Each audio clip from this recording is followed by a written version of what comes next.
Good morning students, कैसे हैं आप लोग। चलिए आज हम अपना स्टार्ट करते हैं अगला टॉपिक। देखिए बेटा, मेमोरी के बारे में हम लोग पढ़ चुके हैं।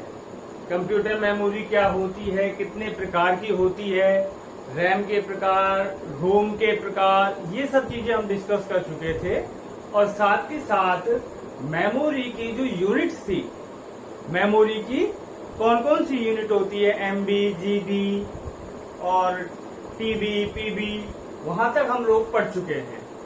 आज हम जो पढ़ रहे हैं वो है इनपुट डिवाइसेस। इनपुट डिवाइस कौन कौन से होते हैं।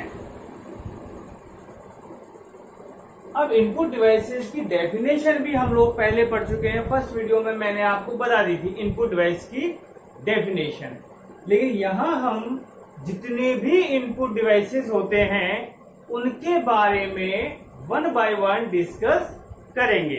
कौन कौन से इनपुट डिवाइस होते हैं और वो क्या क्या काम करते हैं, किस तरीके से उनको हम कंप्यूटर में यूज में लेते हैं, हम वो चीज यहाँ पर अब पढ़ने वाले हैं।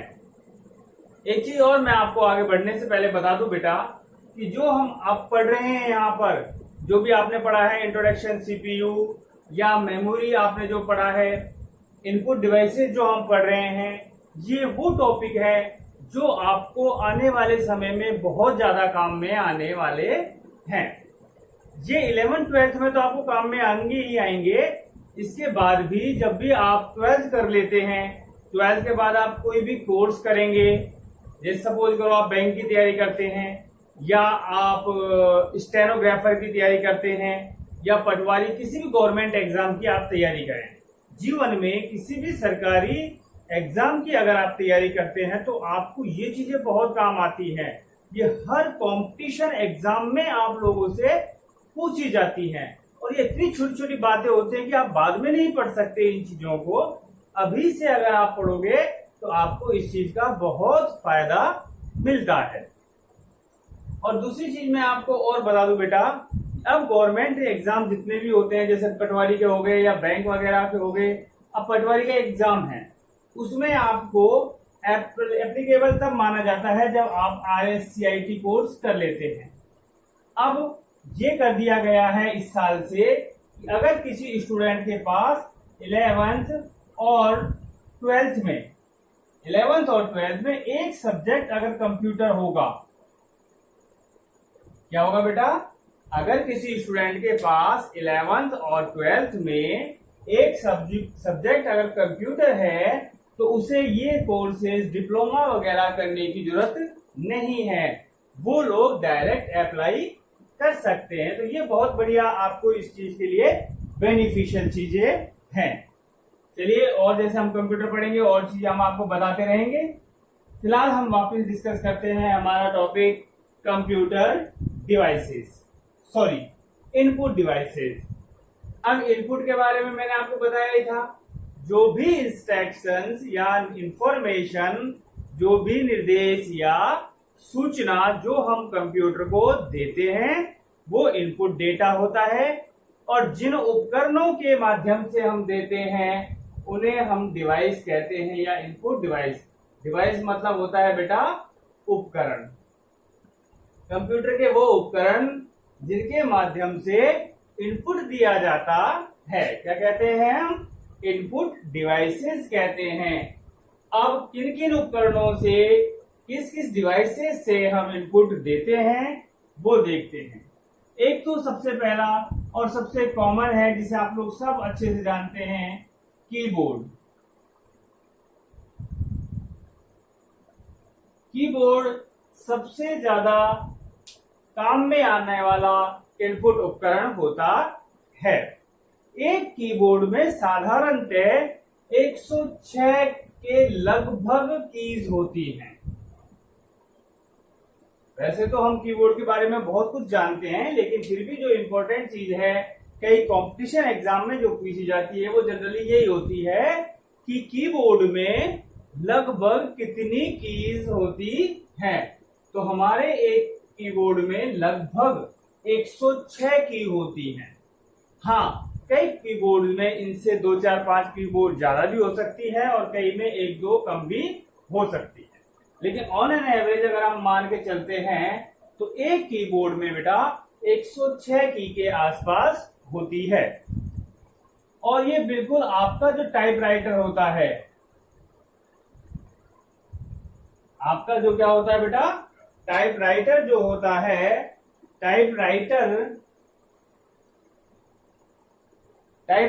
की तरह ही आपका ये डिवाइस होता है कीबोर्ड, जिसमें आप टाइपिंग कर सकते हैं, न्यूमेरिक वैल्यू टाइप कर सकते हैं, आप अल्फाबेट्स टाइप कर सकते हैं। इस तरह से आप कंप्यूटर को इंफॉर्मेशन दे सकते हैं। किसकी हेल्प से?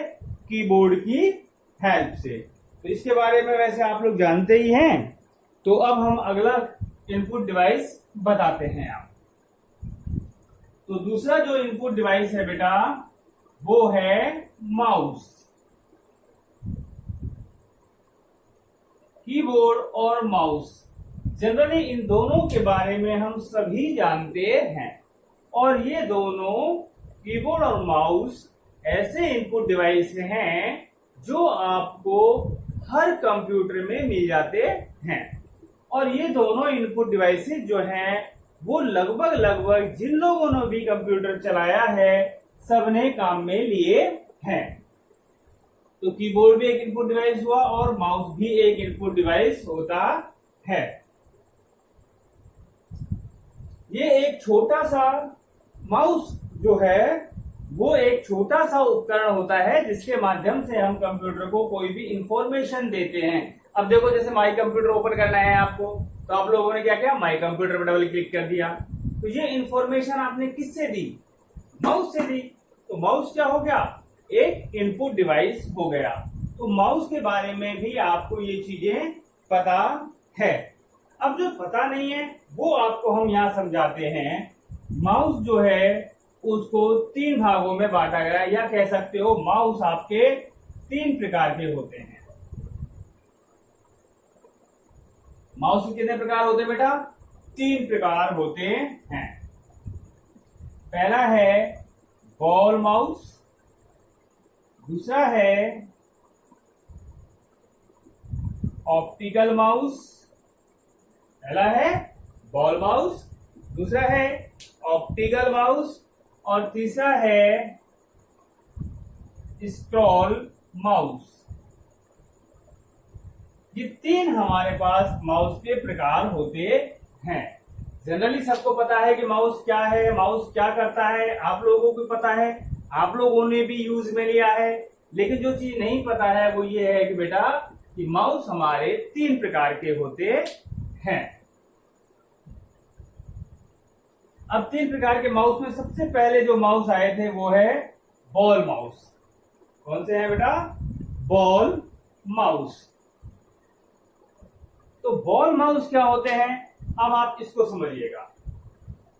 माउस आप लोगों ने सबने देखे होंगे, और जो पुराने वाले माउस थे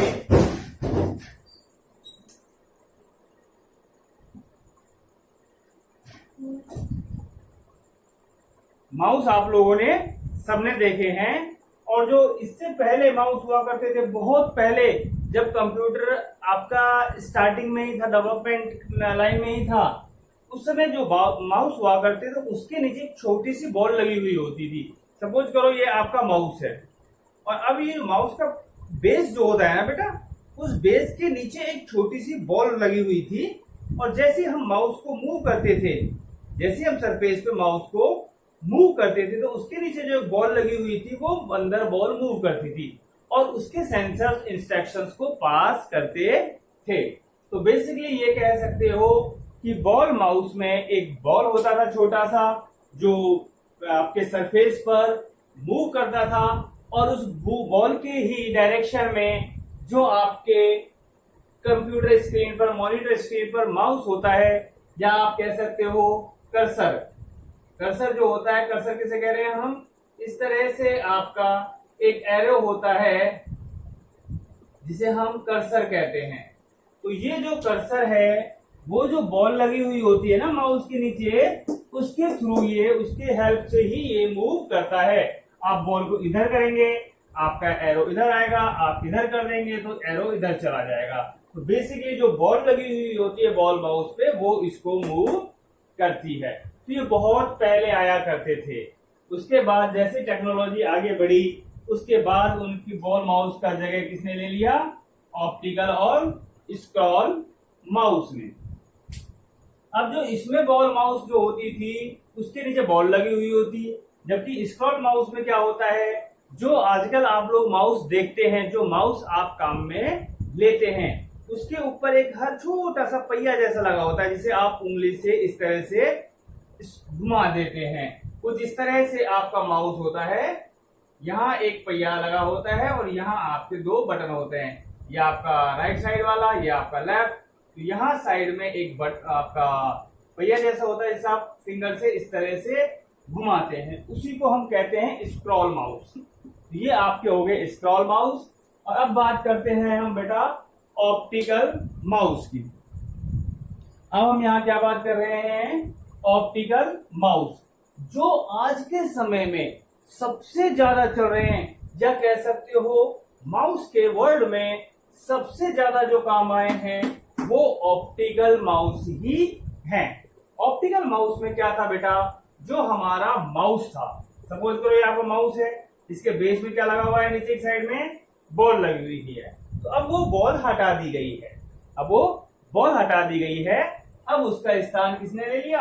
ऑप्टिकल्स ने, मतलब उसके नीचे सेंसर लगा दिए गए हैं। अब जैसे जैसे मूव करता है सरफेस पे हमारा माउस, उसकी हेल्प से आप अपने कंप्यूटर के इंस्ट्रक्शंस देते हैं, या आप कह सकते हो अपने कंप्यूटर को इंस्ट्रक्शंस देते हैं। तो जो भी माउस होते हैं, आप जैसे उसको उल्टा करके भी देखेंगे तो नीचे साइड में लाइट जल रही होती है, वो जनरली रेड कलर की होती है, ब्लू कलर में भी आजकल आने लग गई हैं। तो वो जो लाइट के थ्रू आपका इंस्ट्रक्शंस दिया जाता है, जो मूव करता है आपका माउस, तो जो आपके रेज सेंसर्स हैं जिसे हम ऑप्टिकल कह रहे हैं, वो आप कंप्यूटर को इंस्ट्रक्शंस देते हैं। तो आप कह सकते हो बॉल माउस के नीचे एक बॉल लगी हुई होती थी, काम सेम था। ऑप्टिकल माउस में ऑप्टिकली हम डाटा देते हैं, सेंसर्स होते हैं, और स्क्रॉल माउस आपके यहाँ पर इस तरह से एक पहिया लगा हुआ होता है, उसे हम स्क्रॉल माउस भी कहते हैं। तो आज जो हमने पढ़े हैं बेटा कीबोर्ड और माउस। कीबोर्ड माउस आपको पहले ही पता थे, जो चीज नहीं थी पता वो हमने आपको आज बता दी। इसके बाद अगले जो इनपुट डिवाइसेज हैं वो हम कल डिस्कस करेंगे। अच्छा, कल जो हम डिस्कस करने वाले हैं वो आपको मैं बता देता हूं कौन सा इनपुट डिवाइस होगा। आप उसके बारे में एक बार पढ़िएगा, जहां भी आपको जानकारी मिलती है नेट पर, बुक्स में, और फिर कल एक बार वापस देखिएगा कि होता क्या है। अगला जो हम पढ़ने वाले हैं वो है स्मार्ट कार्ड रीडर। तो बेटा कल मैं आपको पढ़ाऊंगा स्मार्ट कार्ड रीडर। तो स्मार्ट कार्ड रीडर मेरे पढ़ाने से पहले एक बार आप जानकर देखिएगा कि होता क्या है।